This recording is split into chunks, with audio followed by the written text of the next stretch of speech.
In the vast, dark expanse of space, where our familiar sun is a distant memory, a star known as TRAPPIST-1 glimmers faintly. Around it, 7 planets, each a potential cradle for life, circle in a tightly bound cosmic dance. Located just 40 light-years away in the constellation Aquarius, the TRAPPIST-1 system offers an unprecedented chance to explore worlds that share many of Earth's characteristics.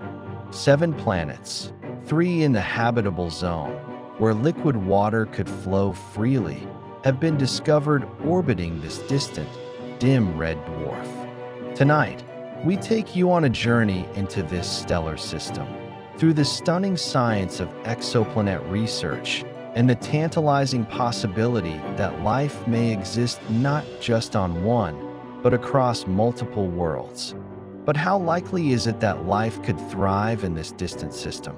Could we truly find a new Earth among the stars? The discovery of TRAPPIST-1 in February 2017 was one of the most profound breakthroughs in modern astronomy. For years, we had searched the cosmos for planets outside our solar system, exoplanets that could harbor life.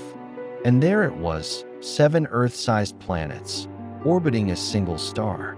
Using NASA's Spitzer Space Telescope and ground-based telescopes, scientists detected these planets by measuring the way TRAPPIST-1's light dimmed as the planets passed in front of it. This technique, known as the transit method, revealed the size, orbit, and even the potential composition of these faraway worlds. The breakthrough was immense. For the first time, we had found a solar system with so many planets that fall into the habitable zone, an area where temperatures might allow water to exist in liquid form, the key ingredient for life as we know it. But what makes TRAPPIST-1 so unique is not just the number of planets orbiting it, it's the nature of its star. TRAPPIST-1 is a red dwarf, a class of star much smaller, cooler, and dimmer than our sun. Red dwarfs make up about 75% of the stars in our galaxy, yet they remain largely hidden from view due to their faintness. Despite their low luminosity, they have a long lifespan, often lasting hundreds of billions of years, giving planets around them ample time to evolve and develop life.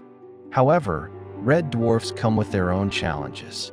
These stars are known for emitting intense stellar flares, violent bursts of radiation that could strip away any planet's atmosphere. This presents a major obstacle for life to thrive on planets like those in the TRAPPIST-1 system. Each of the 7 planets in the TRAPPIST-1 system presents a different possibility. Some may harbor life, while others might be barren wastelands. Let's explore them one by one. TRAPPIST-1b. The closest to the star, TRAPPIST-1b is likely a hot, inhospitable world, too close to its star for life to take hold. With surface temperatures that may soar far beyond boiling, it's unlikely to have liquid water or a breathable atmosphere. TRAPPIST-1c. A little further out, TRAPPIST-1c might have the right conditions to support a thick atmosphere, one that could trap heat in a runaway greenhouse effect. However, it's more likely to be too hot for liquid water to exist on its surface. TRAPPIST-1d and TRAPPIST-1e. These 2 planets, located near the middle of the habitable zone, are the most intriguing. Their position could allow for a temperate climate where liquid water might pool into oceans, lakes, and rivers. Could they be lush, green worlds? Perhaps. TRAPPIST-1f, TRAPPIST-1g, and TRAPPIST-1h. These outer planets, also within the habitable zone, could have the right conditions for life, especially TRAPPIST-1f, which may have an atmosphere capable of regulating temperatures. The exact conditions remain uncertain, but they remain strong contenders for habitability. The concept of the habitable zone, also known as the Goldilocks zone, is at the heart of our search for alien life.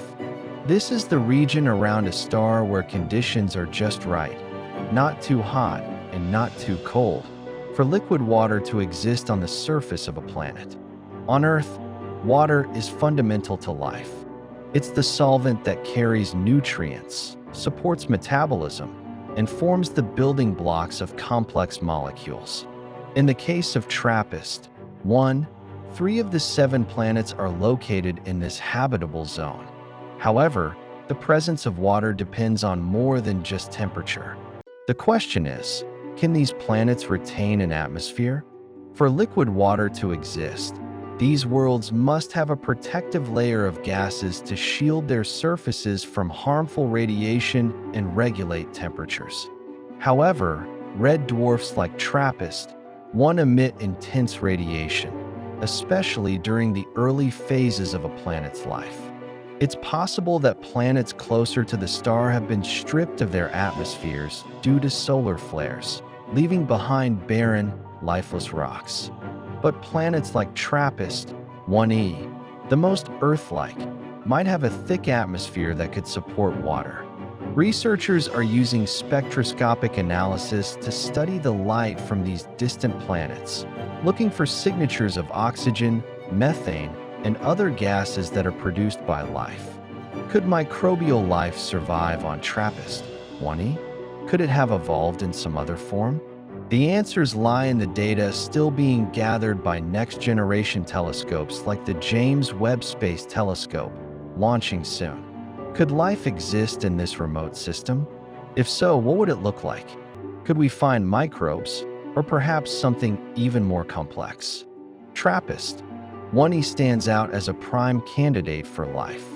Its position within the habitable zone, along with the potential for a stable atmosphere, makes it the most likely place for life to thrive. However, the truth is, we don't know what kind of life might exist on these planets, or even if life has ever existed. The conditions for life are still unknown, and our understanding of the universe's potential is evolving rapidly. Some scientists speculate that life could have evolved in ways we can't even imagine, perhaps without water, or based on biochemistry completely different from our own. Could silicon-based life thrive? Or could life exist in the subsurface, beneath thick ice sheets or underground lakes? As we continue to study TRAPPIST-1, the possibilities seem endless.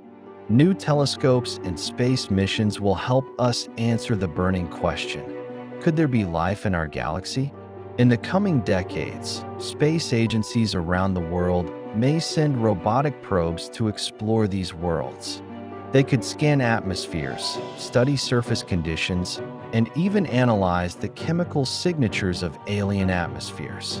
One day, humanity may even journey to these worlds. Interstellar travel may not be as far off as we think. With advancing propulsion technology, it's possible that probes sent from Earth could reach TRAPPIST-1 within a few centuries. TRAPPIST-1 offers more than just a scientific curiosity.